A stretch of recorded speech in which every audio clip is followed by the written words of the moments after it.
Hello and welcome to SpyHards podcast, where your hosts go deep undercover into the world of spy movies to decipher which films make the knock list. But remember, this information is strictly for your ears only. I'm Agent Scott. And I'm Cam the Provocateur, awkwardly flying in on very, very, very visible wires.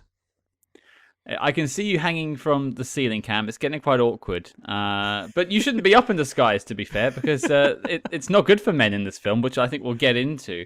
And before we get to that, we have to get a little bit loco down in Acapulco. And joining us on this mission, we have a very, very special guest whose credits extend as long as my arm. It's kind of hard to sort of pin him down. He is a man of many talents, a writer, a producer. He is very au fait with the Bond and spy movie world. It is Mr. Bruce Scivally. Hello, sir. How are you doing? Doing very well, thank you, and thanks for having me on the show. It's an absolute pleasure to have you here. I would urge people to look you up on IMDb. Your credits are exceedingly extensive. You are far more qualified to talk about spy movies than Cam or I. Well, I appreciate that. I feel that one of the things of having worked on so many projects is that it's hard to keep them all straight. They all kind of blend together after a while, so sometimes the less knowledge you have, the easier it is to access it. That's what we're relying on. Yeah, that's how we get by.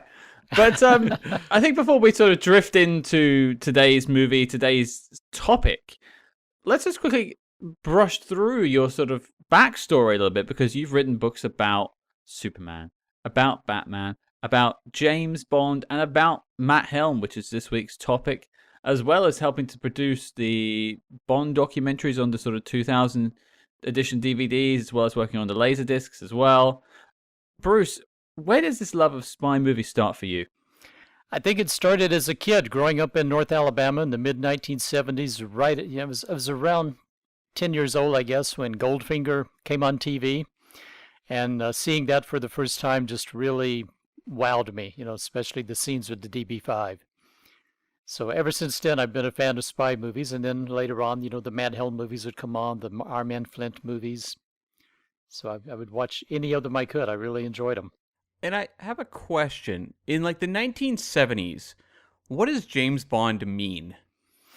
Oh, that's a good question. I mean, I wasn't really that aware of him. I mean, I remember, I think my earliest memory of Bond, aside from just ads in newspapers for the movies, which, they used to have actual newspapers with print ads back then for movies with the posters and so on.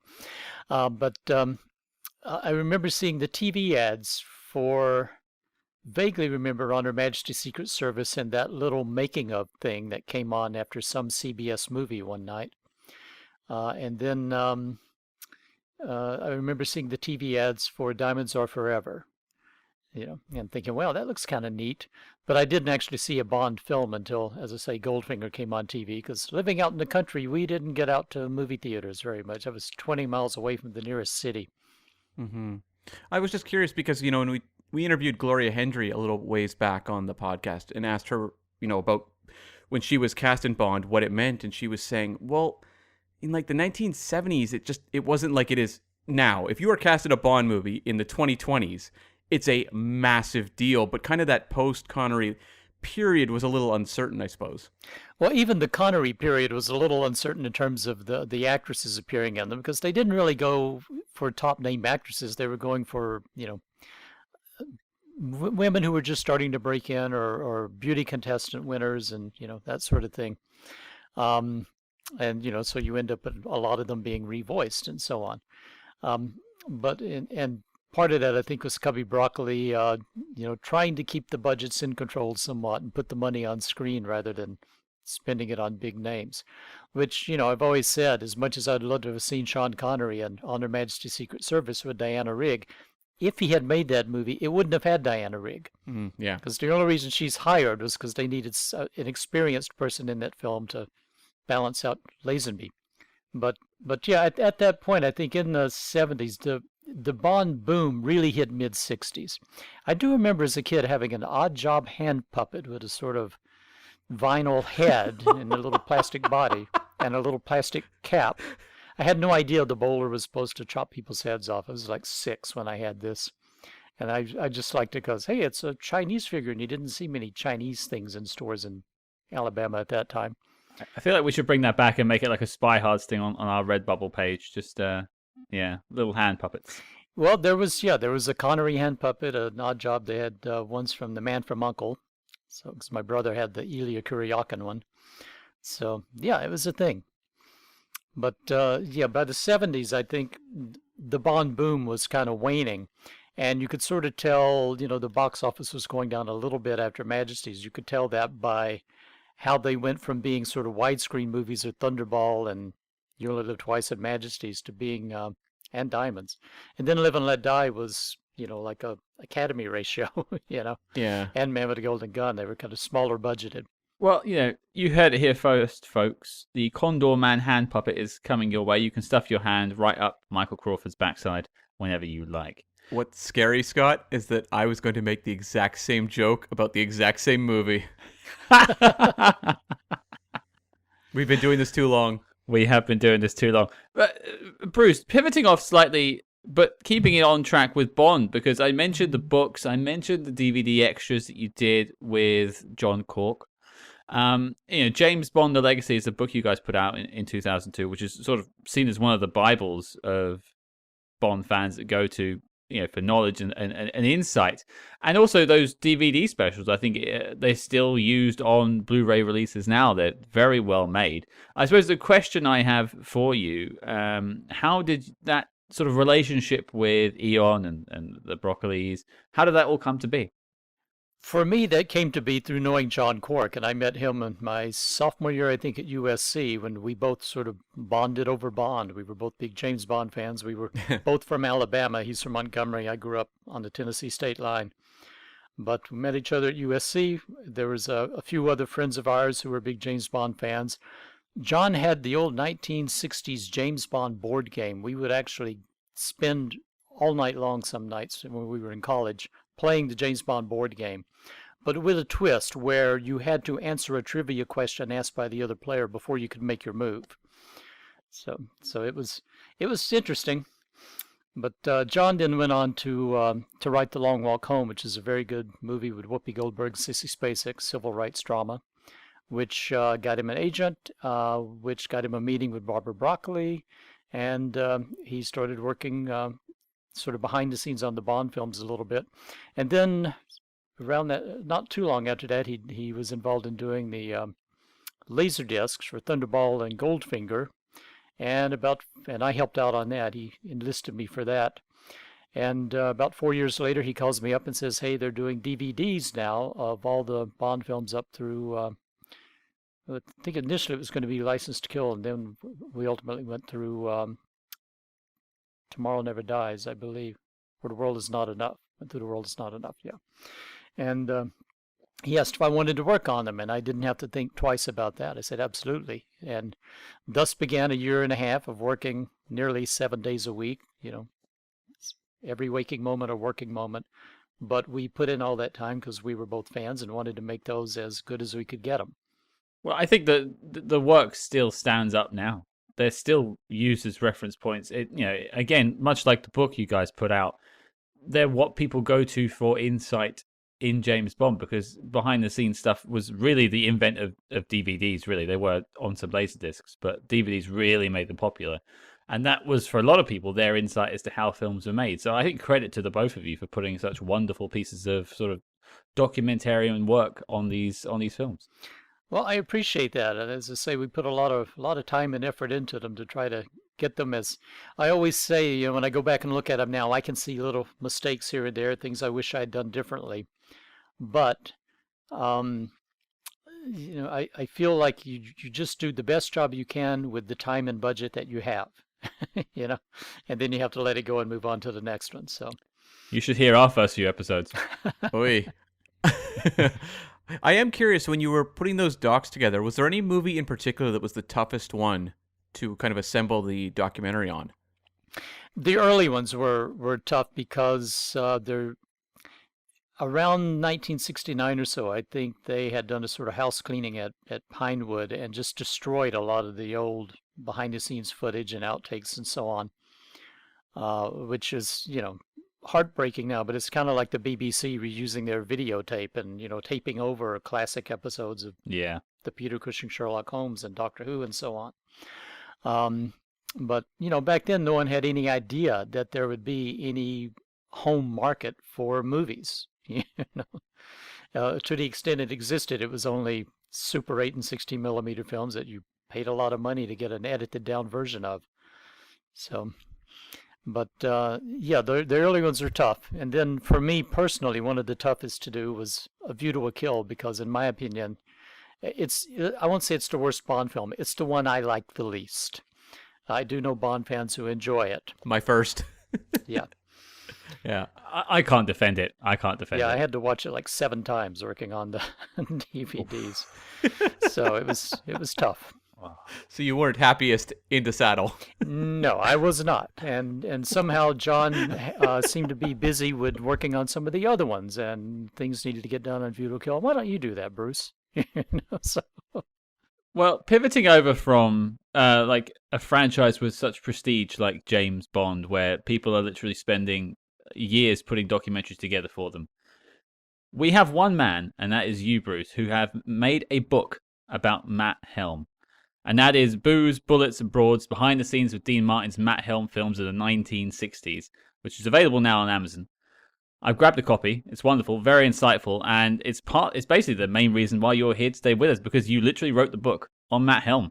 And there's a little bit of a story about that. I had done a Batman book that I self-published, and afterwards thought, I had an interest in the Matt Helm films. I was kind of fascinated with just all the interrelations of Matt Helm films and James Bond movies and the people who worked on them and how they kind of influenced each other and so on. And I thought, this would be something fun to research and write a book about. And I thought, but I can't imagine there's more than like 5 or 6 people besides me who really care enough about this to want to buy a book on it. So I thought, well, I'll just do it as an ebook on Amazon, see what happens. And that was 10 years or more ago, and I'm happy to say that it still sells 1 or 2 copies every month or so. So there are more people out there interested in it than I thought, and I am hopeful that maybe by the year's end I'll have done an expanded paperback edition of it. Nice. And I mean, I can attest that, like, we look at the download numbers of our episodes every week, and there's definitely an audience for Matt Helm. It's really interesting, because those movies, as we know, they're not the best.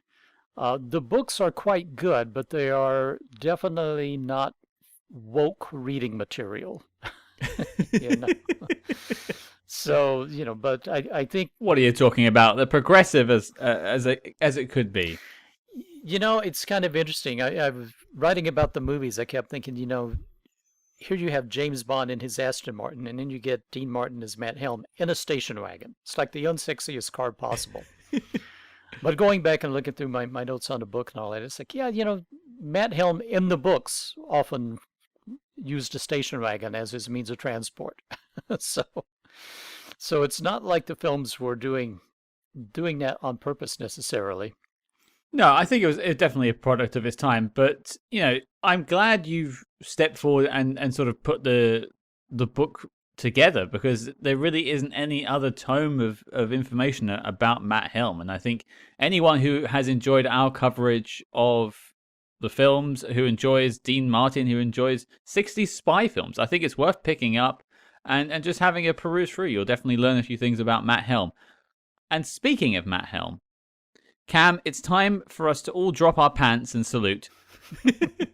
What are we talking about this week? We are tackling 1967's The Ambushers, the third Matt Helm adventure. Are we surprised it got this far? I know I am.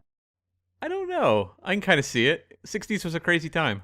It certainly was. It certainly was. I mean, easy for me. I'd never seen this at all. I had no knowledge of this before we started this podcast, and I sort of saw the Matt Helm films. But Bruce, when did The Ambushers fall on your radar? Well, again, after ABC began broadcasting the James Bond films, they then broadcast the first couple of Matt Helm movies because they were seeing the audiences they were getting for Bond.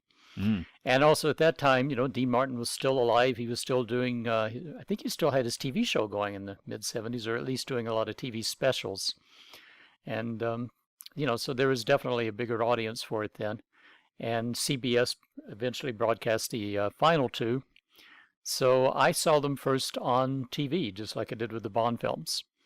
And Cam, I assume your story hasn't changed? Mine has not changed at all. Yeah, I had not seen this film. Okay. Well, I think then before we chart a course from Murderer's Row to the ambushes, let's get that letterbox.com synopsis out into the open. Matt Helm rides again, with the ambushers on his back and some fun on the side. When an experimental flying saucer crashes, secret agent Matt Helm has to bring back the secret weapon hidden on board. Wait, what weapon was hidden on board? I thought the flying saucer was the weapon. It is. They've got that wrong. Yeah. Yeah. Okay, letterbox.com. You're being called out by a true expert in Bruce. You got it wrong. To be fair, it is about recovering an experimental flying saucer. So, sort of. This is true. As much as any Matt Helm film is plot driven. It's usually a shame when it begins to be plot driven, I would say, which I think we will get back into.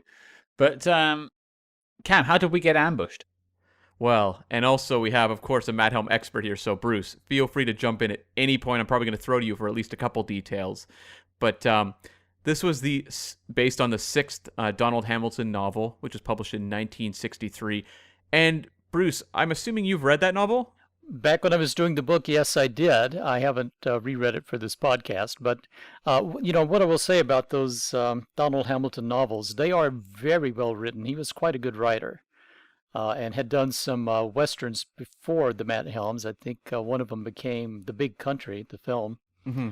And then, when Ian Fleming started having success with James Bond, he wanted to do an American version and started writing Matt Helm around 1960. But he writes in a very kind of He-Man, Man's Man, hard-boiled style, but very breezy, very readable. The stories are, no more outlandish than some of the Fleming stories. And this one in particular, you watch the film and think, boy, this is just a lot of ludicrous nonsense, but it's not that far removed from the plot of the novel. Really? Except that there is no flying saucer in the novel. In the novel, I know. I was so excited. In the novel, he's going into the jungle to get a missile launcher that's on a mobile device, sort of like the flying saucer is at the end of this film. So it's a mobile missile launcher he's got to find. However, right about the time this movie came out, Donald Hamilton released his latest Matt Helm novel called The Menacers, which is about Matt Helm going after a secret weapon flying saucer. Oh. Okay. So I don't know how much the book influenced the movie or the movie influenced the book, but they did collide in a different book later on. As long as the flying saucer finally made it into the literary world, I'm happy. So there was a 1965 Los Angeles Times article during the production of The Silencers announcing that The Ambushers would be the second film in the franchise and that they had the rights. And they had two writers who came in to work on this. It was Richard Levinson and William Link. They were a writing team. Started out in the late 50s with an episode of Resting House Desilu Playhouse and just went on to work heavily in TV. Like basically any of the classic shows of that period, but like Alfred Hitchcock Presents, Alfred Hitchcock Hour, Johnny Ringo, The Fugitive, and then they rolled into this movie. They're probably best known, honestly, though, for what they did post-Ambushers, where they created shows like Mannix, Columbo, Murder, She Wrote. So they were like a very, later on especially, prestigious duo and worked together right from the early days to 1987 when Levinson died of a heart attack at the age of 52. But pretty long filmography there and a lot of very collaborative efforts there. At a certain point, it was announced that Ambushers was being pushed back in favor of Murderer's Row. And so Murderer's Row wound up being the second film. I am curious, just in your sort of work, Bruce, do you have a sense of why that was? Not particularly, but, I know that all of these movies went through several writers, and that's not unusual for Hollywood. The thing is finding the ones who actually end up getting credit for it, And usually you don't know about that unless you can find drafts of the script by the other writers, or in my case with the book, it was just again going through the archives of the L.A. Times and Variety and other newspapers at the time to see who was announced as working on what, when, So that's how I came across that Levinson and Link. Mm-hmm. But yeah, I mean, I don't know why they switched over to Murderer's Row necessarily, but it may have had to do with budgeting or who knows.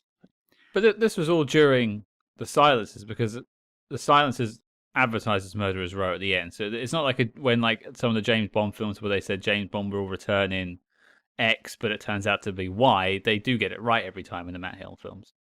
Yeah, in terms of what's actually on screen, yes. But I mean, Yeah. if they were announcing that midway through production of Silencers, they must have realized at a certain point that just whatever they were working on as well with Murderer's Row was going to be ready probably sooner or something. I mean, maybe it's a theory. This could be wrong or right, but there was also the story about them rushing production of Murderer's Row because of Casino Royale 67 being an absolute mess. So maybe they're like, maybe Murderer's Row was just easier to shoot, quicker to shoot, and they could just bang it out. Possibly. Yeah, it could be. And again, that came out, in the same year as The Silencers, and it sort of started the trend with the Matt Helm movies. The Matt Helms are releasing right before Christmas. The famous year 1966. That's it. It doesn't quite work as well when you say 1967 or 1968. It just, just doesn't have the same flow. Yeah, it was a magic year. It was. It was a magic year. I 66. remember it well. It really was. It was the year that Batman premiered, So. Yep, and Star Trek. And Star Trek. Mm-hmm. And so they, as they began to roll into focusing on ambushers, they brought back writer Herbert Baker, who'd contributed on Silencers, but played a major role in the screenplay for Murderer's Row, and also brought back Henry Levin, who had directed Murderer's Row 1 year earlier. And, he'd, over the course of his career, been kind of a journeyman director, done things like Journey to the Center of the Earth, Genghis Khan, or Honeymoon Hotel, which is a comedy with Robert Goulet and Nancy Kwan. And Nancy Kwan, of course, will appear in The Wrecking Crew that we will tackle further on down the road. And Ambushers was Henry Levin's last film. Mm-hmm. Yeah. So careful what you say, Scott. Yeah. No comment. No comment. And the majority of this movie was shot in central Mexico, which is a bit of a difference from Murderer's Row, which was almost entirely shot in L.A. with second unit shooting international locations. Yeah, that sounds right. Yes. Ambushers they shot in Cuernavaca and Acapulco, and I believe the hotel you see in the film and all the sleigh girls are around the pool and so on. That is the hotel they were actually staying in. I think it's the Las Brisas, which I could be mistaken. I think that's the one that all the cliff divers are usually viewed from. Well, it actually brings up an interesting question I was probably going to say for the review, but it's a natural point. The girls dancing around the pool, I've always known them as the sleigh girls for the first two films, but this film opens and calls them the ambushers. Are they a different formation of women that are after Matt Helm? No, I think they're still sleigh girls. I think it's called The Ambushers just because that's the book title, and you've got the song The Ambushers, which I have a comment on. But you're making an assumption that because we see the women so much in the main titles that they are the ambushers.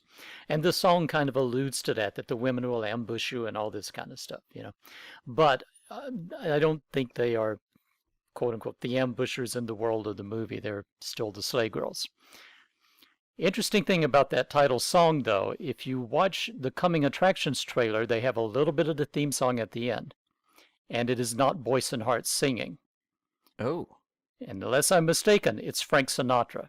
Whoa. Now that's cool. And I've tried for years to find out if he recorded that and why wasn't it used. And I know John Cork at one point was interviewing not Nancy Sinatra, but her sister, and asked her about that because they were archiving all of Frank's. This is not long after he died, all of his songs and music, and she said she had no knowledge of that at all, But when you watch, just go on YouTube, watch the trailer. You get to the end. If it's not Frank Sinatra, it's a very close sound alike. And it's not Perry Como, right? Yeah. I'll see if I can find a clip of that to put online. People can let us know if they think it's Mr. Sinatra. Well, and he was also approached by Cubby Broccoli to sing the theme to Moonraker. Hopefully with different lyrics and perhaps a different song, because not one of the great Bond songs. Well, I mean, the Ambushes lyrics aren't exactly winning any awards either. Also true. True. But the song is pretty peppy and lively, and I do have to say, as far as the music for all the films goes, this one to me is the best in a lot of regards, and music is one of them. I really enjoy Hugo Montenegro's score. I say bring back Dino, Desi, and Billy. I say. Oh, I actually had a note about Hugo Montenegro, who was replacing Lalo Schifrin, who was replacing Elmer Bernstein from the first film. But this was very early work for Hugo Montenegro, and would go on to do Wrecking Crew as well. But most notably, composed the theme song for I Dream of Jeannie, which I'm sure made him probably a fair amount of money over the course of his life. And he did a reworking of The Good, the Bad, and the Ugly that was a staple of my childhood. And that was the version of that song that I knew forever until I actually saw the original movie. There you go. And I think people of our generation, when we think Good, the Bad, and the Ugly, we think Hugo Montenegro wrote it, not Ennio Morricone. But Mm-hmm. Yep, that's how I felt growing up. But there's no equal to Morricone, period. No, it's true. It's true.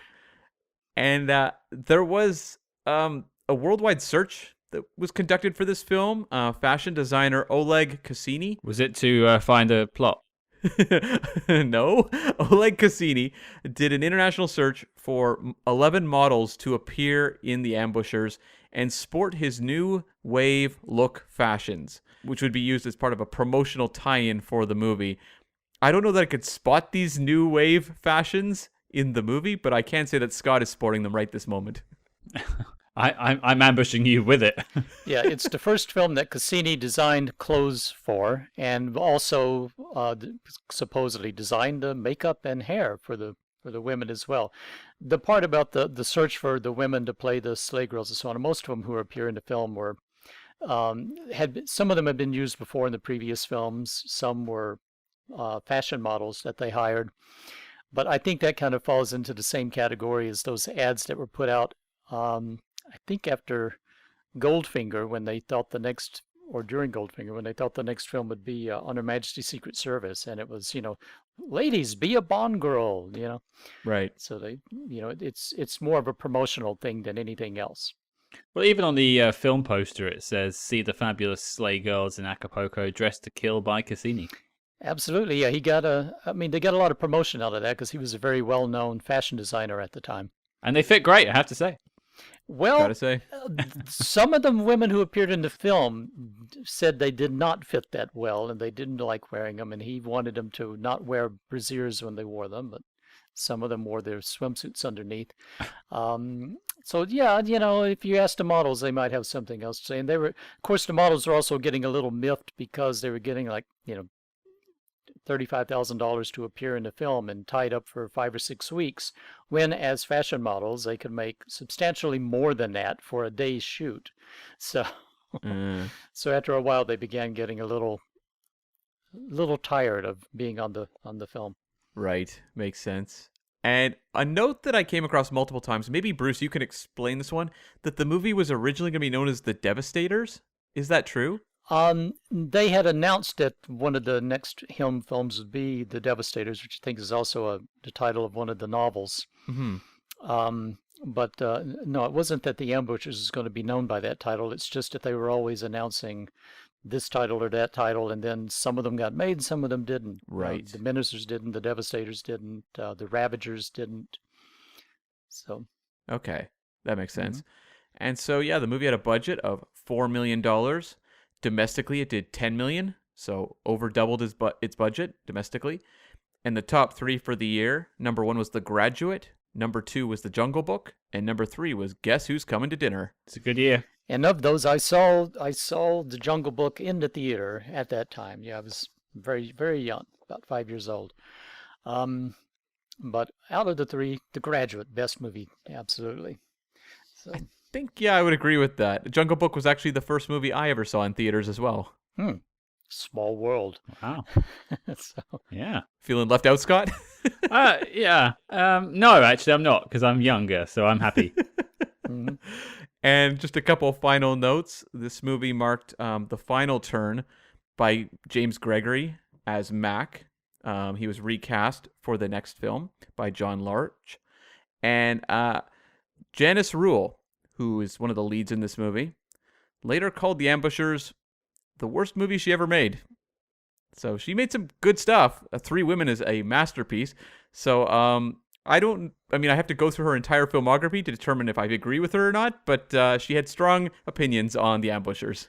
She's the most unusual of the leading ladies in the Helm series, I think, in that she seems to be, how do I put this, of a different class of actress. Yeah.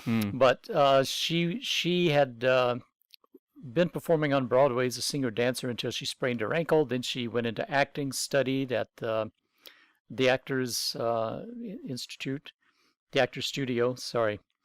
And I don't know if she met Ben Gazzara there or not, but she was married to him at the time she was doing The Ambushers. So I guess, dealing with Ben Gazzara during the day, she probably didn't mind too much going out and being in a Dean Martin movie, the rest of the time. She did say that she had a great time working on the film because Dean Martin was so easy to work with. Yeah. She also said that at one point she wanted him to do a second rehearsal with her for one of the scenes.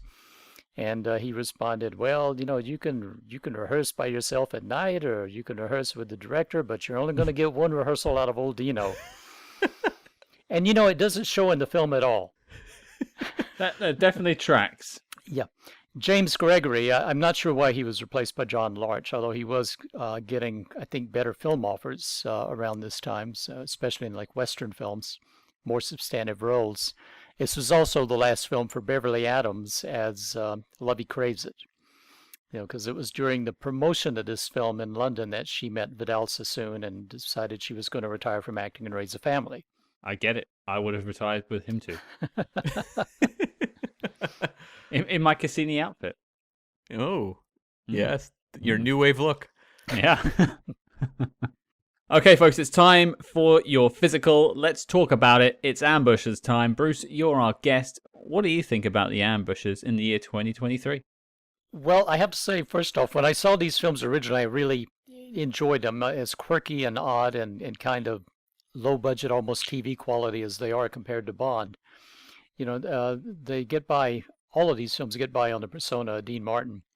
And as I got older, I began to really think less and less of them. I have to say, rewatching this one again just a couple of weeks ago in preparation for this, I was surprised how much I liked it. It held up better than I remembered it. And for me, I'd say that I think it's probably the best of the four films. Oh, interesting. I think it's got the most consistent tone throughout. I like the Hugo Montenegro music. I like the settings.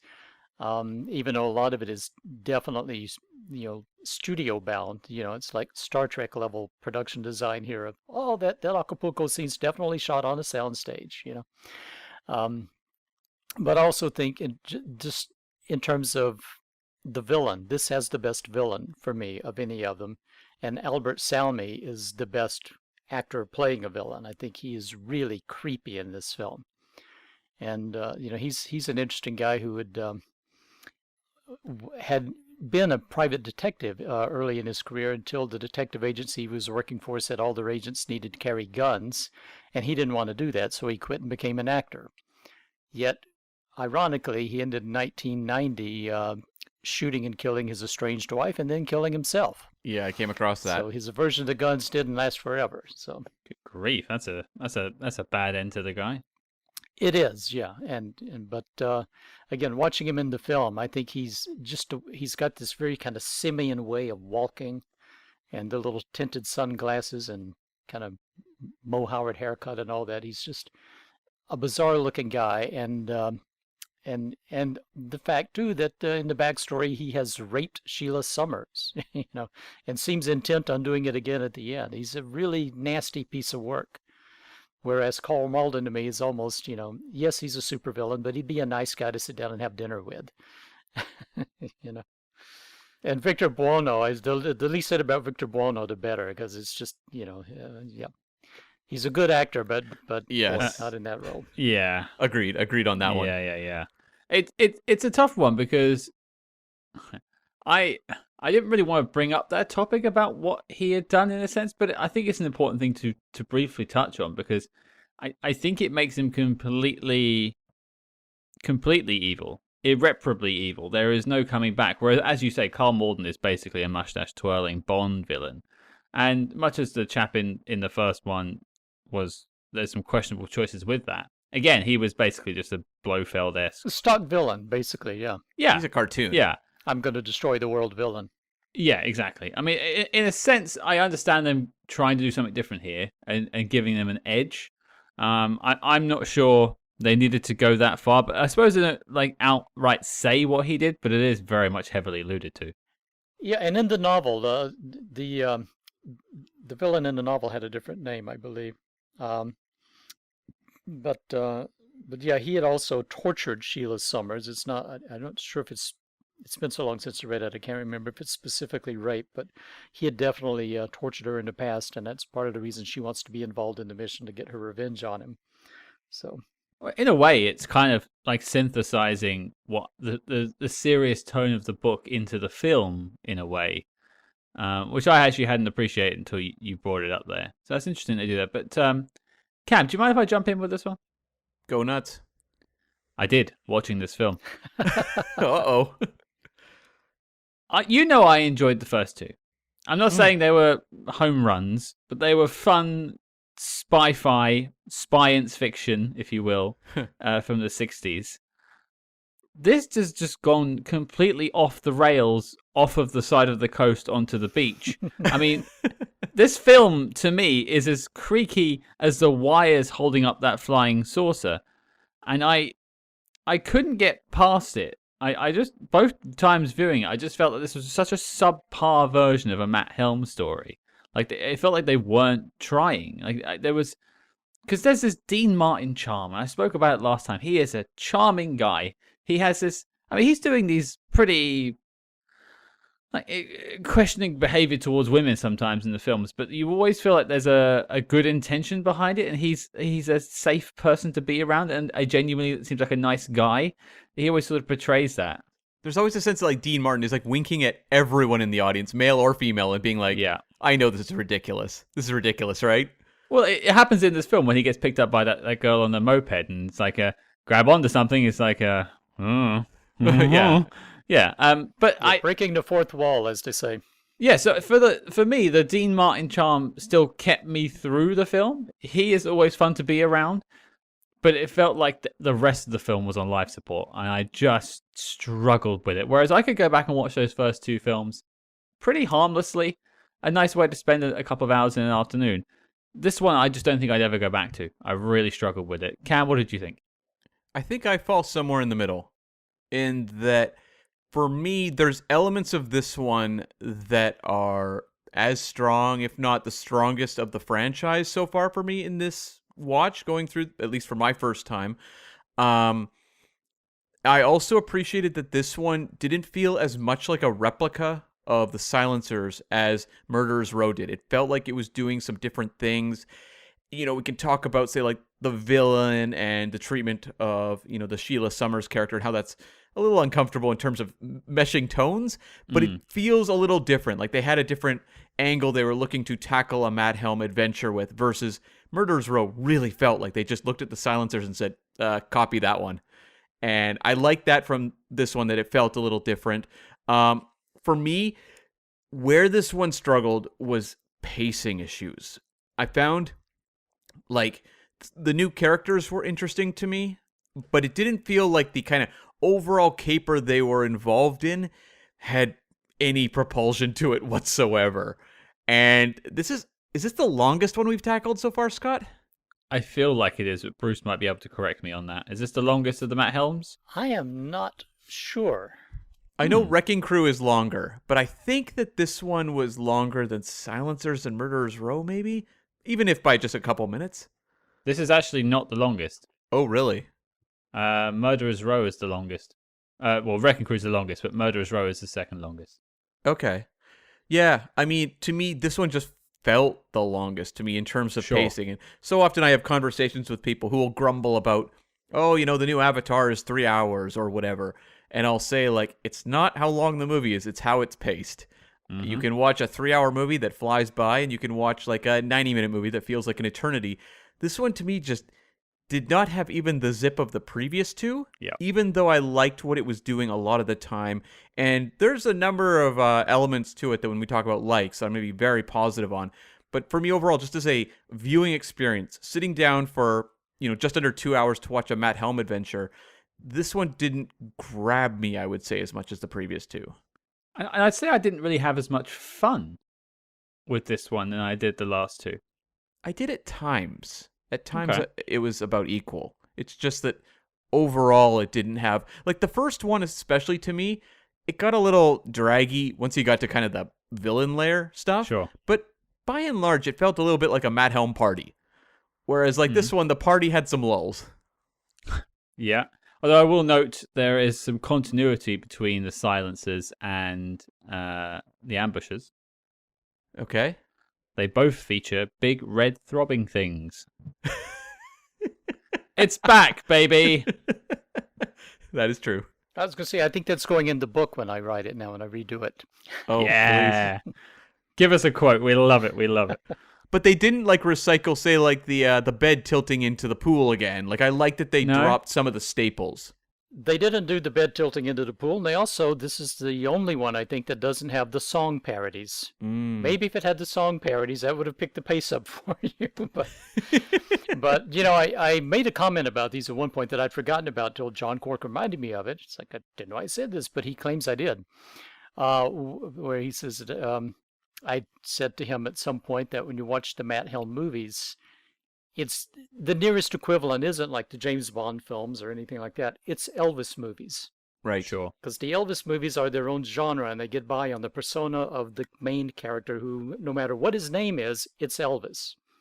The Matt Helm movies get by on the persona of Dean Martin. And he's playing Matt Helm, but it's Dean Martin. To the extent that the trailer to Murderer's Row actually says, in letters on the screen, "See Dean Martin save the world." So that's clearly the attraction of these films, is you're going to see Dean Martin, who at that time, his TV show was just taking off. He was the #1 rated TV star in America, as well as being still a film star with the Matt Helm movies. So, you're going to watch Dean Martin play spy for 2 hours. And it's appropriate, this one is written by Herbert Baker, who wrote an Elvis movie, King Creole. Yeah, and I think Baker also wrote a lot of the nightclub acts for Dean Martin and things like that, a lot of in some of his variety shows. Right. It would make total sense. Okay, well let's talk about the good stuff, before we ambush ourselves with some bad stuff. Bruce, what's something you really enjoy about the ambushes? Well, aside from Albert Salmi's performance, I like Dean in this one. He recycles a joke that he'd used in 2 other movies with the skull. Of course, the skull, it's got ice in it. He seemed to enjoy that joke because it's the 3rd film he's used it in. I think, to me, he still seems to be having some fun with this one. With Murderer's Row, to me, is the one where both he and James Gregory look in the scenes like they are drunk off their ass 90% of the time. And I think he seems a little more sober through the ambushers, And I just enjoy these films for a lot of goofy reasons. Like, one of the things that attracted me in writing the book is, here he's got this little ray gun that will kind of lift devices, not unlike the watch that Bond has, because Matt Helm uses it to undress a woman. Bond uses a watch in Live and Let Die to do the same thing, a magnetic watch. You've also got working with a spy who's from the opposition, like you do in Spy Who Loved Me. And you've got the cigarettes that kind of make people laugh and get silly and so on. And it's in that same year, James Bond is using a cigarette to get out of his predicament at the end of You Only Live Twice. A little missile firing cigarette. Yeah. And you've got the brazier with the guns out of The 10th Victim. So there's just a lot of other kind of film crossovers that seem to course through this movie. Well, even the bit where they're showing the cigarettes that fire a dart, or the bullet or whatever, it's very much like when they test the wrist dart thing in Moonraker on the painting. Yeah. There's also, I will also just note, there's a poster for this film. I don't know if it was done later on with like VHS releases or something like that, but it's Matt Helm riding his motorcycle at the end. That is the one sheet. It through someone's legs. Is that the one sheet? Oh, through the legs. No, that is the video release. Yeah, the one sheet though is Matt on. I think it's Frank McCarthy painting maybe of Dean Martin on the motorcycle with like a half a dozen women on it with him. With the sleigh girls. No, the one I was looking at, it just felt like it was a For Your Eyes Only riff, and I thought maybe Dean had done it first. But to be fair, he definitely did the magnetic pull down of the zipper first before Roger Moore ever got to it. And you get the kind of Bondish throwaway gag of riding the motorcycle sidecar through the swamp and coming out with an alligator in the sidecar. It kind of reminds me of the Lotus coming up out of the sea and Bond dropping the fish out the window. So. I was so happy with that moment. I loved it. And just as you were saying, like I think this might be Dean Martin's strongest performance that I've seen so far in the role. I like him in The Silencers, but Murder's Row, as you said, he's charming, he's fun to watch, but you don't get the sense he's engaged as he is here. Every scene I could really feel that he was locked in. And there's like the whole sequence where he's at the firing squad. And it turns into this whole shtick about him using the laughing gas through the cigarette on, the guy who's going to say fire. The way they play this extended comedic scene just felt to me a little more ambitious than the type of comic scenes they've done in the previous two. I was really impressed with Dean Martin in this movie. I thought he was a ton of fun, although I did make a note at a certain point where I just wrote, I think I understand about 50% of Matt Helm's quips. The other 50, I'm like, I don't really understand what he's saying. There's one that has always been over my head till I saw it this recent time, that about midway through the film when someone's mentioning, that their partner tried to kill them. And Matt Helm says, makes sense to me. It never occurred to me before. That's a Jerry Lewis reference. Okay.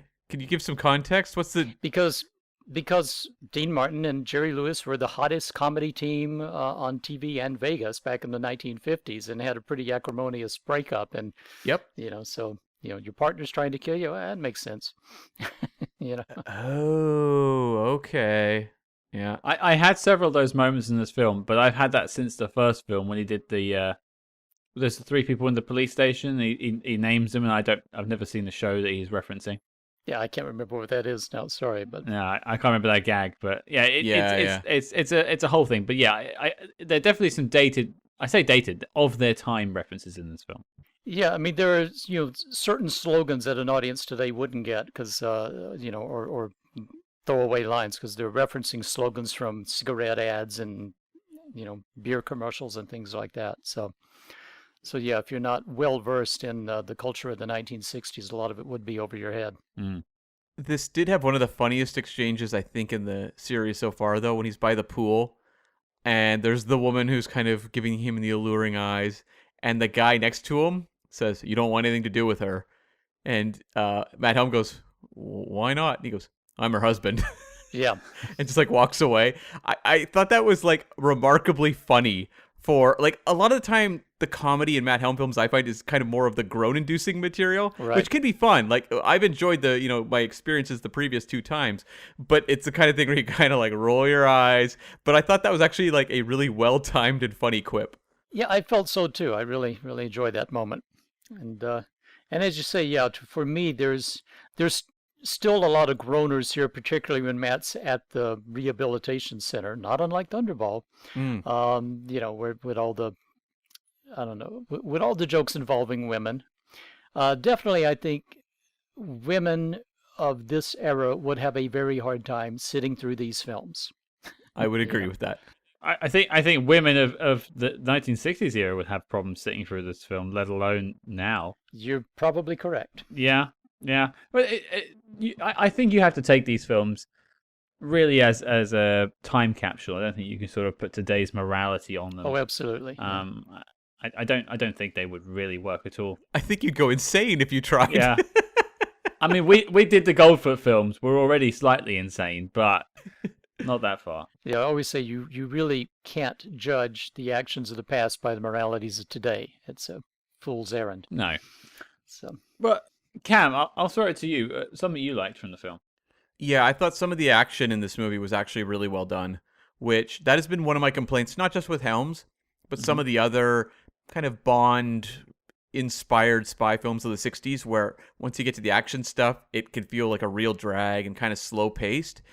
I thought there was a couple in here that were actually really well staged, maybe a little dated in some aspects, but like the brewery chase where he's like chasing the guy through that brewery and it all ends with the guy getting sucked up a tube and spit out and dropped as a dummy, Yeah. like down a long distance. I was like, that was a blast. Like, is it paced as well as an action scene from, nowadays, or even a classic Bond movie? Maybe not. But in terms of like coming up with a sequence, taking it from beginning to end, I thought it was a lot of fun. And I thought the finale with Janice Rule on the runaway platform that's like with the saucer, and Helm trying to catch up with that, and the motorbike jumping over the tracks. Really some cool stunts there, visually interesting. This one felt, I think, more ambitious in terms of kind of showing its action than the previous two. I was going to mention this in my likes, so I'll kind of tag on with you a little bit there because they really take some chances with the cinematography. Strangely, in this, they're using fisheye lenses during the sort of rooftop fight, and I was like, this is not Matt Helm. What's going on here? It's actually quite visually arresting, and as you mentioned, a sort of brewery fight. This is all set-based stuff, but it's a very interesting set. Yeah. And obviously, it's got a lot of pipes that seem to attract bullets. And I can see where Alien got its design for the mech walker from, which is from this film. What was that? That was crazy. That was, Yeah. despite all the like kind of Bond or spy crossover stuff, it was those power lifter suits that was the most jaw-dropping when I saw those. Yeah, I was waiting for Ripley to turn up and give Matt Helm a good roughing up. And they had fun with it when you had Janice Rule in that power loader, like hurling barrels at one of the bad guys. Like, that's a really cool concept. And, you think about 1967. This was not something that was done frequently. This was a kind of original concept for an action scene, and I think it's pretty well done. Yeah, absolutely. Absolutely. I would say too that final action scene you were talking about with Janice Rule, despite all the really bad wire work, including on her being set down on his motorcycle. But you had bad wire work on the plane in Goldfinger back then too. Sure. Oh, yeah. But what a lot of these kinds of movies, when they're doing an action scene, they're trying to think of other action films and how to outdo them and make it really tough and arresting. And it seems to me like they went a different way with this movie and thought, how are we going to do this action at the end? And let's go back and look at some Buster Keaton films. Yeah. Because some of those stunts are right out of Buster Keaton movies. Hey, if you're going to steal from the best, right? Absolutely. I think it also is testament to just how influential this film series has been on others going forward. We mentioned some of the things that Bond will go on to do that happen in this film, but also, again, this is so many Austin Powers things in this film. I'm looking forward to tackling those films down the line, and I'm glad we're doing these first because they really do inform the Austin Powers films. I wish they'd done more with the flying saucer, because I felt like if you're ever going to go real spy-fi kind of stuff, I was like, please go nuts. Like, go crazy with the flying saucer in this movie. And they don't really, but oh well. At least there's one there. Can you imagine being in the same year where, like, Connery almost goes to space and Matt Helm almost goes to space? That's so weird for the spy genre in 67. And Casino Royale, which also has a UFO in it. Yeah. Isn't the second Flint from 67? I believe so. I think it is. And and he did go to space. 4 spies in space. Or close to, anyway. Wow. No, Flint made it. He's the only one that made it. But that was also kind of, before we had set foot on the moon, but there was a lot of coverage on the news of NASA and what they were up to and, spacewalks and all that sort of thing.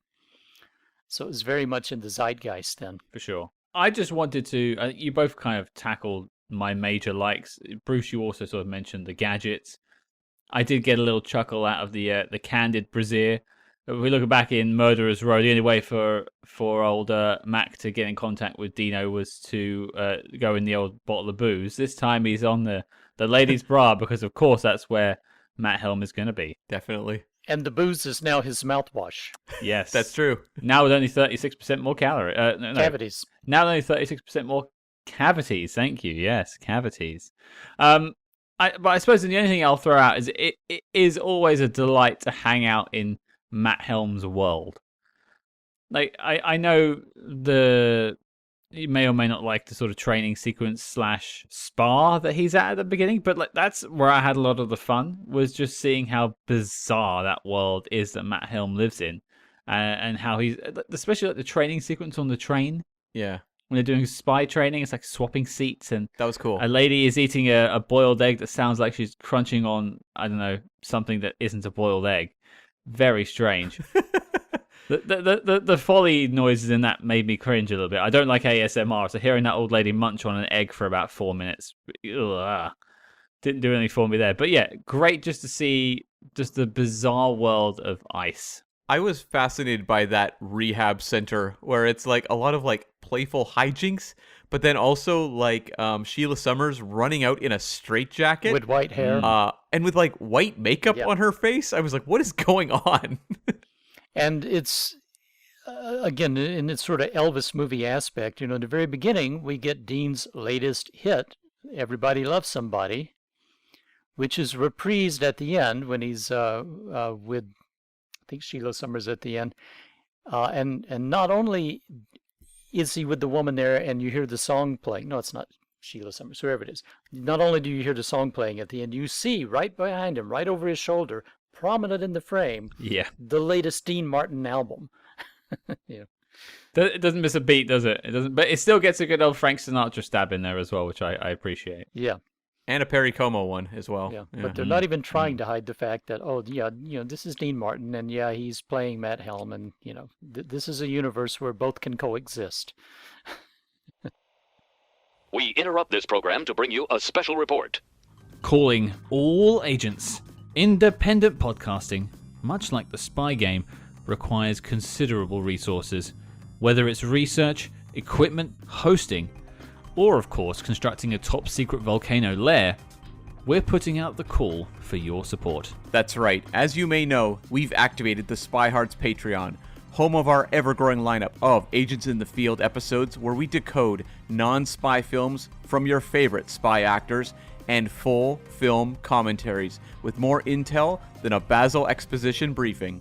Cam, what have we got in our crosshairs this month? It's a great time to catch up on episodes like Spice World and Catch Me If You Can, and of course also The Debrief, our new show where we look at the biggest spy news of the month and determine the ripple effects it'll have on the genre going forward. And if that sounds delicious, then become a true spy hard today and join the circus at patreon.com/spyhards. But before this message self-destructs, Cam, resume the spy jinx. Right, well, we've spoken about it a little bit, but let's dive in deeper. Dislikes. Bruce, something you didn't like about this film. The thing I don't like about it is just how so much of it looks like a TV episode of that era. Because the location shooting in Mexico is nice, but then you cut to these interiors that look like they could be from I Dream of Jeannie. Yeah. They weren't exactly spending a lot of money on those. The brewery is a little bit of a departure from that, and I noticed in at least one scene, part of that's an optical illusion thing with a glass painting, I think. But yeah, it's just that kind of set-bound quality of so much of it, I think, takes it down a few notches. I have the feeling that with each film, I know they were making a little less at the box office each time out, and I think that was reflected probably in the budgets of them going down a little bit each time. So when you get to the last one, boy, you guys be prepared. Uh-oh. Well, I was going to ask Cam, I don't know if you tracked it, but obviously Bruce just alluded to the profits not growing, but were the budgets going down? Ooh, it's more of a Bruce question. I have to pull up my old notes to answer that one. Yeah, I'm not sure about the budgets. I do have some figures here on the box office. Let's see, Silencers made 16 million, Murderers Row 13.5, Ambushers 10, Wrecking Crew only made 5. And the average budget for across all four is about 3.6 million. So if you're spending nearly $4 million to make a movie that's going to earn back 5, I think that answers as much as anything why they didn't go on beyond that. Yeah, I think what happened was, from what I'm seeing, the Silencers budget was a little bit lower, but I think they boosted that budget for Murderer's Row. Like, I think Silencers were like 3.5, and they went higher for Murderer's Row and then dropped it down to 4 for this one. That makes sense. That makes sense. But yeah, I totally get what you're saying on that one, though, Bruce. It does, like, it almost feels like they could just walk onto the set of Batman or Star Trek or something. It feels exactly like that world. And if you're looking at what James Bond is doing in You Only Live Twice the exact same year, or even Casino Royale 67, I'll say it. Like, you look at that Berlin set, that's miles better than what we're seeing in this film. True, yeah. It's like they didn't learn lessons from the Bond franchise that, like, people love this, like, really just larger than life, incredible visuals, locations, and making everything look great. They didn't really pick that up so much as, like, the gadgets, you know, the attractive female leads, things like that. It didn't seem like they really picked up on the film quality aspect, the filmmaking element. Yeah, I wonder how much of that is Irving Allen and his desire perhaps to keep the budgets lower.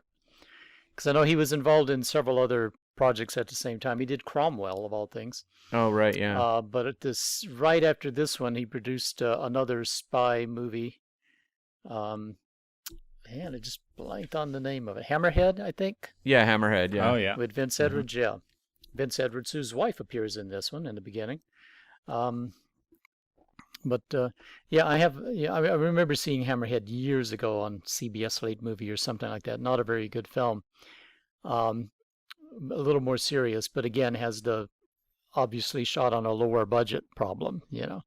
Oh, whoa, Bruce, you're ruining our review ahead of time. Don't spoil it for Sorry. us. It could be amazing. Sorry. Well, again, I haven't seen it in 30 years. I may have a different opinion now. Something tells me that it won't, but I am going to trust you on your second point. Casino Royale, on the other hand, that's one that they just spent gobs of money on. There's a couple of stories I heard about that. At one point, they were so far over budget and over schedule that they were calling it Cleopatra on the Thames. You know, because it was just costing so much to make, shooting there in London. And I heard some story that there was a guy still working on doing some of the special effects, and a guy came by and saw him working on it and said, "Wait, you're still doing this?" And he said, "Yeah." He said, "Oh, well, they stopped shooting 3 weeks ago." You know? That sounds pretty much on track for what we've learned over Casino Royale over the last few years. Crazy film. Yeah, I think they probably spent more on or about as much on the phone budget for You Only Live Twice as they did on the Matt Helm movies, you know. So True. Well, I'll jump in with my dislike. I think for me, one of the things that this film is seriously lacking compared to the first two is a strong female partner for Dean Martin to bounce off of. You guys might disagree with me, and I'm sure both, you know, Janice Rule and Senta Berger are fantastic in other films that they've been in, but for me, neither of them worked in this film. Comparing it to what Anne Margaret or Camilla Sparv were bringing in Murderer's Row, or Stella Stevens and Dahlia Lavi were bringing in The Silencers, I think it was just not the right sort of double act for me this time around. I feel kind of the same way in that neither Senta Berger or Janice Rule are delivering bad work. No. Like, they're both committed to the world of Matt Helm, and, you know, they're there to have fun. But when you look at Silencers, the like klutzy energy of Stella Stevens really informs what that movie is. When you get to the second one, kind of that kinetic energy of Anne Margaret just dancing the night away really gives that movie a very specific feel because of her presence. Mm-hmm. Whereas when you ask me, like, what do these two contribute to kind of the overall energy of Ambushers, I'm like, well, like, I don't know. Like, I feel like Senta Berger is having more fun. She gets to play kind of the exotic spy who's up to no good, be kind of seductive. But, like, what really is she kind of adding? What is she kind of adding to the ingredients of the overall movie? And I kind of scratched my head trying to figure it out. Plus, she's like very unceremoniously just like dispatched in the movie, where I thought she'd come back and then she never did. And I was like, oh, okay. And Janice Rule, there's like, obviously we've talked about it, but there's like the sexual assault stuff involving the villain, but also at a certain point in the movie, again, another villain tries to pull her into the back of a car and threaten her with sexual assault again. And it's like, ugh, okay. But like, what does this character contribute? They set her up as someone who has, due to the treatment she received from the villain, she's not all there. You know, like she is, she's kind of lost her sanity to a certain degree from, you know, shell shock or what have you, PTSD, however they would define it in the 1960s. So when she goes with Matt Helm, the idea is she doesn't really know who she is or what's going on, and that she thinks they're married. But that's quickly dropped when she says, no, I was just playing along. I knew who you were as soon as I saw Matt Helm. So at that point forward, what is this character? And I don't have a good sense of it by the end of the movie, where she's essentially on that runaway platform as sort of like a damsel in distress type, but there's no real personality.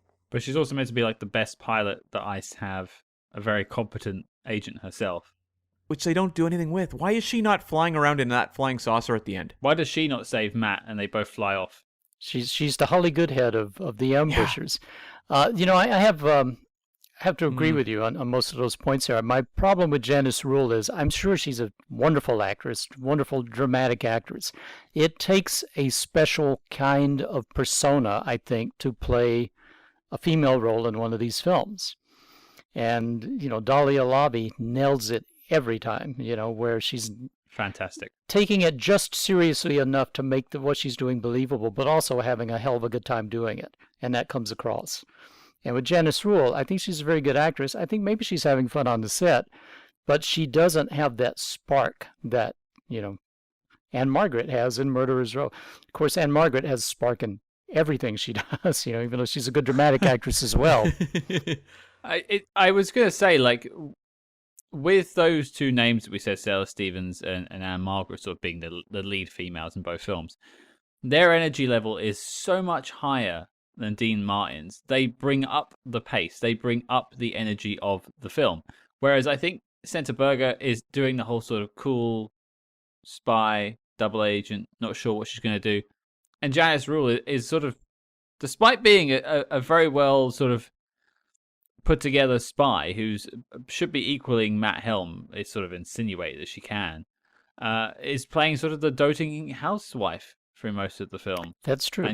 And her energy is down there with Matt. So no one's really pushing the energy further than Dean Martin. And Dean Martin's whole shtick is chilling out. It's true. And when you look at Stella Stevens and Anne Margaret, they're overpowering Dean Martin in several scenes. They are the ones who are taking the real spotlight. Whereas I don't think either of the female leads in this movie ever really take the spotlight from him in a scene. Yeah, and interestingly, Dean Martin allows them to take the spotlight. I think I think Dean was a really talented performer, you know, doing nightclubs, doing television, doing movies. And, you know, he gave really good performances in a number of films, Sons of Katie Elder, you know, Rio Bravo. And yet you get something like these Matt Helm movies where he really just seems to be phoning it in more or less, you know. So I think he was really talented, but also kind of lazy. And, you know, the year he made The Ambushers, he made $5 million, which was an ungodly amount of money in that era, you know.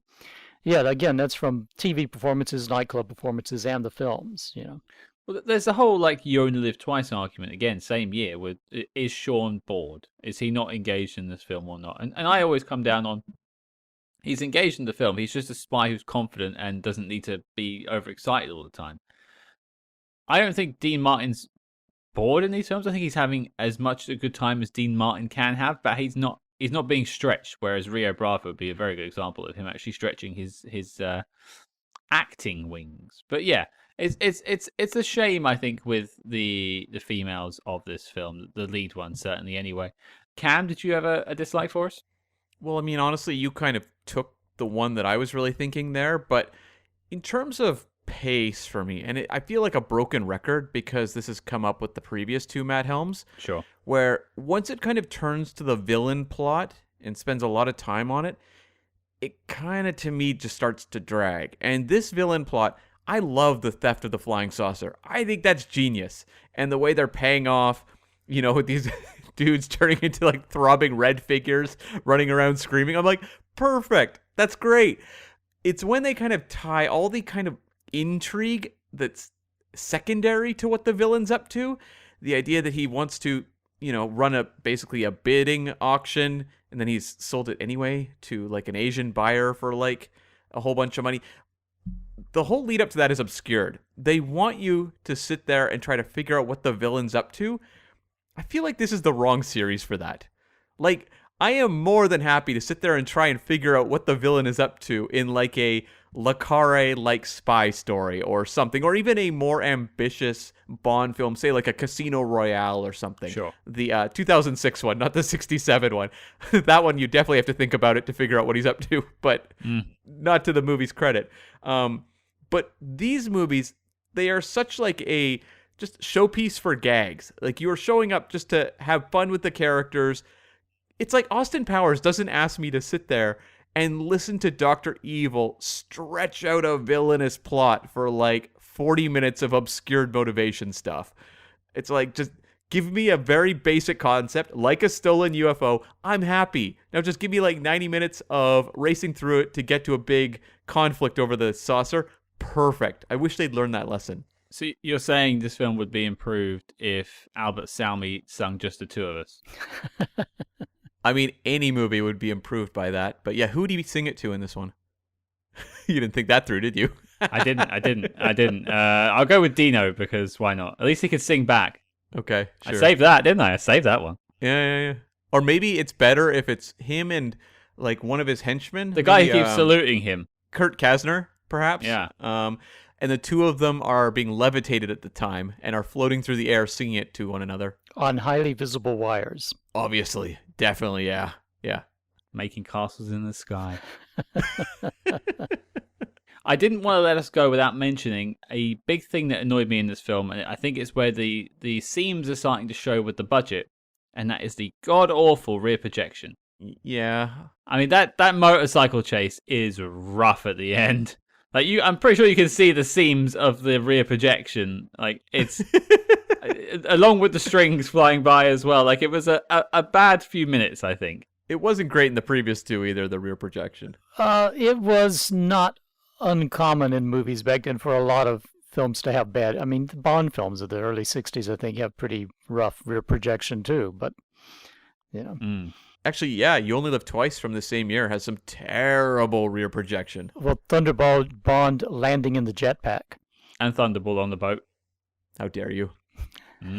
Yeah. I suppose this one jumped out to me because at the same time, Dean Martin is riding a motorcycle with a ray gun. So sure, it all kind of compounds and just feels a bit weird. Well, the entire film series to me is weird. It's an anomaly. Like I say, it's not. It's spy movie, but it's not. It's It's like a Dean Martin variety special that's spy themed. We enjoyed these little diversions in that sense. I think it's nice to see what other companies tried to do with the formula that Bond made famous, I would say. I mean, they're playing and they're inventing their own things that would later be riffed. I mean, our man Flint famously had the secret volcano lair before Right. You Only Live Twice had it. And there's a lot of going back and forth. Even Casino Royale 67 did things that Bond films would later take on as well. Well, and again, the producer of the Helm movies was Irving Allen, who had been partnered with Cubby Broccoli and Warwick Pictures in the 1950s, and was still sharing a partner's desk with him in the 1960s as Cubby's getting richer and richer off the Bond films. And he basically was watching this saying, I want some of that. Yeah. So he picked up a Matt Helm book as he was getting on an airplane and said, this'll do it. Yeah, for sure. I think that before we wrap up and head to the knock list, I'm just going to throw out to any final notes that we've got left over in our notepads. Bruce, do you have anything left for us? Oh, I'm sure I have plenty if I go back and look through the notes, but off the top of my head, no. I think we've covered all the highlights, such as they are for this film. For sure. I wanted to point out two things. Cam, what do you have? I mean, the instant motel was incredible. The inflatable tent that turns into like like 4-star hotel or something. I thought that was a great gag, very funny. You knew exactly where it was going, but when it got there, you were like, that delivered. I applaud you. You have to suspend a lot of disbelief with that to see it go from the inflated lamp to an actual lamp, an inflated icebox to an actual one. What are you inferring, Bruce? Are you saying that isn't possible? Well, and I was thinking, how are they powering the lamp? Is it off the car battery? And then, yes, yeah, logic. but again, that's the problem. You cannot apply logic to these movies. They're basically cartoons. No. And speaking of applying a tad amount of logic, one of the gadgets we haven't mentioned is the metal melting ray beam thing that melts people's belts. Mm-hmm. Oh, yeah. I just wrote down like twice. It's very discriminate with what it melts because one wrong move, your fillings are going, your buttons are going, your shirts are falling off. It just seems to affect belts, which I find fascinating. If it can melt your belt buckle, you would think it could also melt your zipper, which would be really painful. Mm-hmm. At least this one, because the previous ones we had like novelty guns at the end of the movie. This movie worked in two things, where you had the levitator gun and the melting thing. So it's like, okay, at least we had two kind of big weapon gadgets to power through the movie. I thought that was kind of interesting. And the levitator seems to work with any substance. It will levitate people. It will levitate, whiskey bottles. Doesn't matter how big, how small, what they're made out of. But much like proton packs, you can't cross the stream. Yes. Did you like the levitating gun? Did it make you laugh, or did you appreciate it as much as, say, like the reverse gun or the one in the first? What was the gun in the first movie? The backwards firing gun. Okay, then what was the second one? The delay gun. Delayed. Okay, yeah. Yeah. I think we might end up having to rank them when we've done all four films, because I imagine there's going to be something in the Wrecking Crew as well. But I think so far, I've had the most amount of fun with the delay gun, actually. Yeah, I think I'd agree with that. I'm going to go with the brazier gun. Oh, yeah. Oh, that's a good one, too. Yeah. Well, speaking of slight Austin Powers connections, I mentioned Austin Powers off the top, but there's another pretty big Austin Powers steal in this film, and that is a certain spy that walks around with the fez on and sunglasses, which is later lampooned in Austin Powers and the International Man of Mystery by Mr. Will Ferrell. That was a lot of fun. I wish he'd been more of a character, because he doesn't really have anything distinct about him other than the fez and the glasses. He does, for some reason, ask for a bottle of whiskey. He does, yes. Which he uses to escape, I understand, but like it's... I'm sure he had other ways. It's like, could I take some whiskey? And they're like, yeah, sure. And just levitates it to him, which I find weird. That's these films for you, I suppose. Yes. Anything else for us, Cam? Well, I guess there is one little thing. People that follow us on social media will be somewhat aware of this, but the fates were really looking upon us when it came to visiting Matt Helm this latest chapter, because I was at a local thrift shop recently and came across a Dean Martin Christmas ornament. It's from the Hallmark collection, and it's him singing in front of a Vegas sign advertising the Rat Pack, and it plays a song that ties beautifully into this week's movie.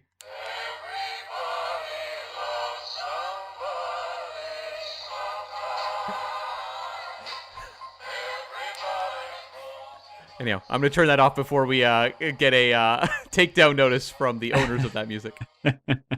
Yeah, we'll get Dean Martin coming after us from the grave. It does nothing for me, but if you play Sinatra doing Strangers in the Night, that's a different story. We'll really warm you up. I have one little note I forgot to mention. Just, if you're watching this film for the podcast and you're watching along, pay attention when you're looking at the pool scene, because you'll see Dean Martin walking around in a lovely shirt with vertical stripes on his shirt, which is generally the fashion at the time. But Kirk Kasznar's character of Quintana is dressed in a shirt that has just tons of horizontal lines going down. It's all folded and frilly on top of each other. It looks like he's wearing Venetian blinds. Huh. It is the weirdest thing I've ever seen, and I cannot find any proof this shirt existed in fashion. It is a one-off Quintana special. It was part of the new wave look. Exactly. Yeah. You're wearing it right now, Scott. I don't know why you're so confused. I don't know either. I think I'm just I've been ambushed and I've been taken over by the Dean Martin. But let's talk about it. Knock list time. The Silencers, Murderers Row did not make the knock list. Cam, as we have a guest, please just run us through what we're doing here with the knock list. Yes, the knock list is our tortured acronym for Need to See Official Classics of the SpyHards podcast, where every week after we've talked about a movie, we determine whether it belongs in the pantheon of all-time great spy films. So some movies that have made it on. Well, Goldfinger made it on. The first few of the Connerys made it on. I think You Only Live Twice actually did too, in a very, very heated debate that I'm still traumatized by. But also Zero Dark 30 made it on, North by Northwest. It's a fairly diverse collection of movies, we got to say. Absolutely, and every week we vote on if the film we're talking about gets to go on the list or not. So this is Dean Martin's third chance to get on the knock list, and we have 3 votes. Bruce, you have the first vote. Take us away. Yes or no, is The Ambushers making the knock list? Oh boy. Well, see, I feel like you should have at least one representative sample of every spy series, and the Dean Martin, Matt Helm series arguably ran longer than most of the others. And out of the 3, I'd say for me this one holds up a little better than the others do. So if I were going to pick one, this would be the one I'd pick. That said, it's not even in the same galaxy as North by Northwest, you know. I think that's where we get stuck a lot of the time. There's a lot of these 60s franchises we've looked at so far, and only a few of them outside of Bond have actually stuck the landing. Our man Flint got it on there, but even that was a close vote. I had to really fight for that one to make the list. Yeah, it's a toughie, but okay, that's one yes, so it could happen today. The Ambushers could get on the list. Cam, you're up next. What do you think?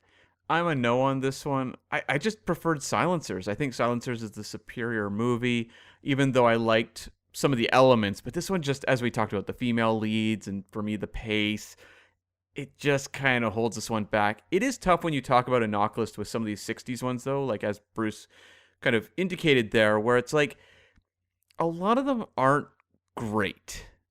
And you can acknowledge the impact, but when you're talking about putting them on kind of a list of high quality stuff, it's hard to sometimes make that argument, even though you really appreciate what they contributed to the overall genre.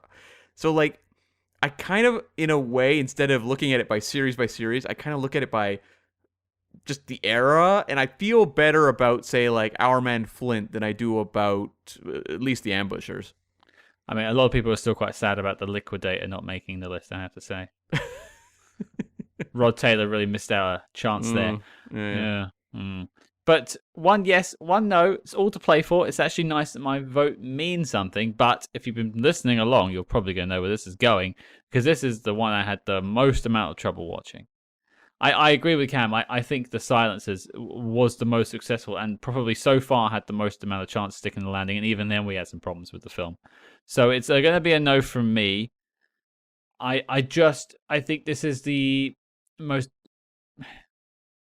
dated of the Matt Helm films. It feels like a sort of boozy, seedy 60s film, whereas I think the other two kind of escape that a little bit. That they kind of break out of that haze, and I think Dean is better in it. I think the scripts are better. I think the co-stars are better in the other two films. So this one's definitely not making the knock list for me.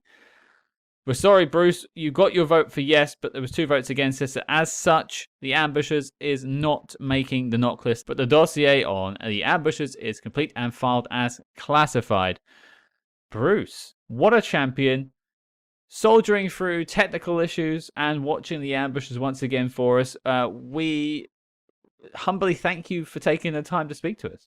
This has been a pleasure. I have one last thing to say, which is when you watch the Matt Helm movies, I think you have to take the attitude that these are your grandfather's spy films. You know, they're not going to be hold up well by today's standards. Like a lot of classic films do. And if these other 3 didn't make it onto the list, then Matt Helm movies don't have a chance, because again, you're in for a rough ride with the last one, I think. But it's interesting. It's interesting you say that, Bruce, because we've actually heard mixed things. I think Bill Koenig said if we preferred The Silencers, we'll probably quite enjoy The Wrecking Crew. when he was on for Murderer's Row, the second film. So I'm holding out hope. But then again, you have written the book on Matt Helm. So if you're telling us we're going to have problems, we're probably going to have problems. But I definitely agree. From like a pure just sitting down and enjoying a film, I think these Matt Helm films have been very much an enjoyable ride. Very easy to sit through.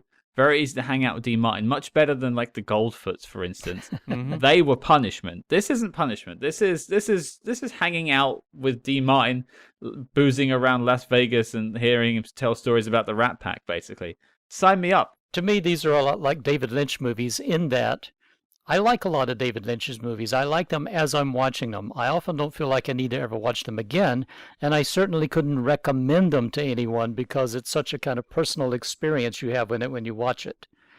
It either works for you or it doesn't. I would totally watch a David Lynch Matt Helm film. Now, that's an idea. That's a zany idea. Even now, there's been talk for 20 years of a new Matt Helm movie, and I think George Clooney has some of the rights to it. They were getting pretty close a few years back with Bradley Cooper playing Matt Helm. So it would be interesting to see if anyone ever does take another run at this and do it in a more Donald Hamilton style. But then again, I feel like they have no recognition outside people who enjoy spy movies. They do feel somewhat forgotten in the bunch. I mean, I feel the Derek Flint films get a little bit more love because they're even called out in the Austin Powers films. They tend to be slightly more connected, and they're usually the first one people go to after James Bond when you think of 60s spy films. Sometimes The Man from U.N.C.L.E. comes up too. And that's a shame. I think that Dean Martin has a lot to offer, and this series has a lot to offer, especially if you're exploring the roots of things like Austin Powers, because it really can be found here. Yeah, absolutely. And to me, part of the reason I wrote the book was a lot of the behind-the-scenes stuff of these movies is as interesting to me as what you see on the screen.